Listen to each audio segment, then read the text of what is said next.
tous, bienvenue sur le plateau de Virtuality TV, la web télé dédiée à la réalité virtuelle à l'occasion du salon Virtuality 2018. Je suis avec Samuel Hubert, fondateur d'Advir. Bonjour Samuel. Bonjour. Est-ce que vous pouvez nous présenter rapidement Advir ? Oui, bien sûr. Donc Advir, c'est une solution technologique qui permet aux développeurs de contenu de réalité virtuelle ou augmentée de monétiser leur contenu. En gros, on leur donne un plugin qui s'intègre avec leur logiciel de design de contenu, avec lequel ils peuvent identifier des zones de leur contenu, donc dans l'environnement 3D. Et ces zones sont ensuite vendues directement aux annonceurs de manière programmatique. Donc est-ce que c'est une solution publicitaire en fait ? C'est ça, c'est une solution publicitaire qui permet donc aux développeurs de placer soit des bannières, soit des vidéos, mais aussi des produits 3D dans leur expérience. Donc vous pouvez imaginer si vous avez un salon par exemple qui fait partie d'un jeu ou d'une expérience sociale, vous pouvez placer une canette de Coca en 3D qui est en fait une pub, mais pour l'utilisateur a vraiment l'air de faire partie du contenu. Et est-ce que c'est est-ce que c'est interactif, c'est-à-dire que est-ce qu'on peut imaginer que les utilisateurs puissent s'emparer de la canette de Coca par exemple ? Tout à fait. Donc il y a plusieurs niveaux d'engagement en fait. On vient de faire une campagne avec une marque de pizza, donc il y avait une boîte de pizza. Vous pouvez non seulement la regarder, vous pouvez aussi l'ouvrir, voir ce qu'il y a dedans et potentiellement même commander cette pizza directement.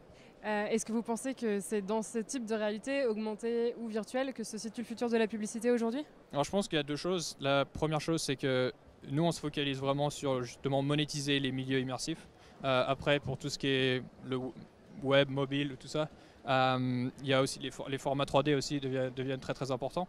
Mais on sait que en termes de médias, en général, la publicité c'est le meilleur business model pour monétiser ça.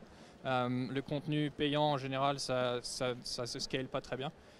Du coup, ce qu'on essaye de faire, c'est de développer vraiment la meilleure solution de publicité tout en restant non intrusif.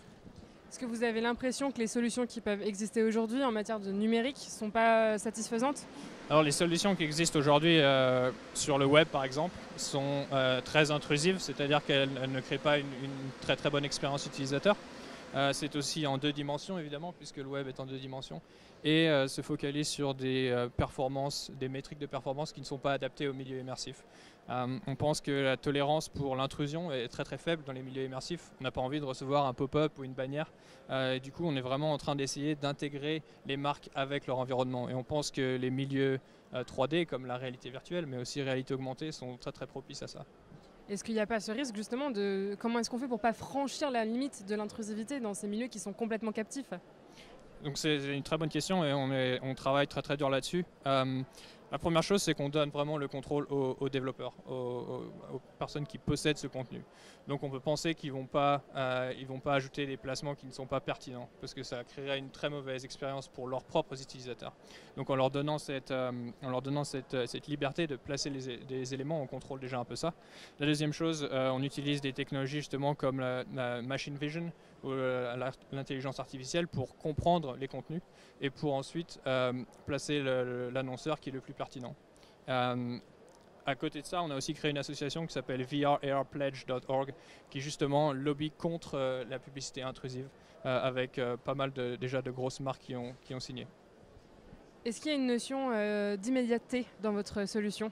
Est-ce que c'est des publicités, du contenu qui est projeté en temps réel ? C'est tout en temps réel, oui. Donc en fait, l'idée, c'est on est directement intégré à des solutions programmatiques donc qui basent leur publicité sur de la data. Donc en fonction du profil utilisateur, vous verrez différents placements. Et c'est toujours en live, donc c'est streamé en live. Si vous le faites aujourd'hui et demain, vous verrez sûrement quelque chose de différent en fonction de l'appétit des annonceurs pour ce type de contenu.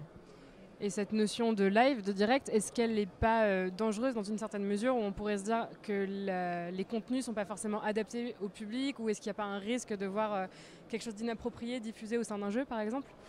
Donc une nouvelle fois, les développeurs ont une plateforme sur laquelle ils peuvent contrôler le type d'annonceur. Donc ils peuvent vraiment filtrer en fonction de leur type de contenu, filtrer le type d'annonceur. Donc par exemple, tout ce qui est jeu de hasard, ils peuvent dire on n'en veut pas. Tout ce qui est contenu adulte, évidemment, on peut l'enlever. Et du coup, ils ont vraiment accès à une granularité assez précise pour cibler justement les annonceurs qui seraient les plus pertinents. Après, s'ils veulent vraiment s'ils ont vraiment un annonceur en tête, par exemple, ils peuvent créer des deals particuliers avec cet annonceur. J'ai une dernière question à vous poser. Est-ce qu'il y a des annonceurs ou des secteurs qui sont plus propices à ce type d'offre que d'autres, notamment dans le divertissement, par exemple ? Donc les annonceurs vraiment réagissent au type de contenu qui existe. Donc au jour d'aujourd'hui, en réalité virtuelle, il y a énormément de jeux, à peu près 75%. Et donc évidemment, ça ne plaît pas à tout type d'annonceurs. On a beaucoup d'annonceurs aussi dans les jeux qui essayent de promouvoir leurs autres jeux, par exemple. Après, on voit une bonne croissance dans tout ce qui est réseaux sociaux en réalité virtuelle. Et du coup, ça, c'est en général assez large, puisqu'il y a tout type de profil d'utilisateurs qui joignent ces réseaux. Et du coup, en général, on voit des annonceurs un peu dans tout type de milieu qui s'intéressent à ça. Super, merci beaucoup. Merci beaucoup.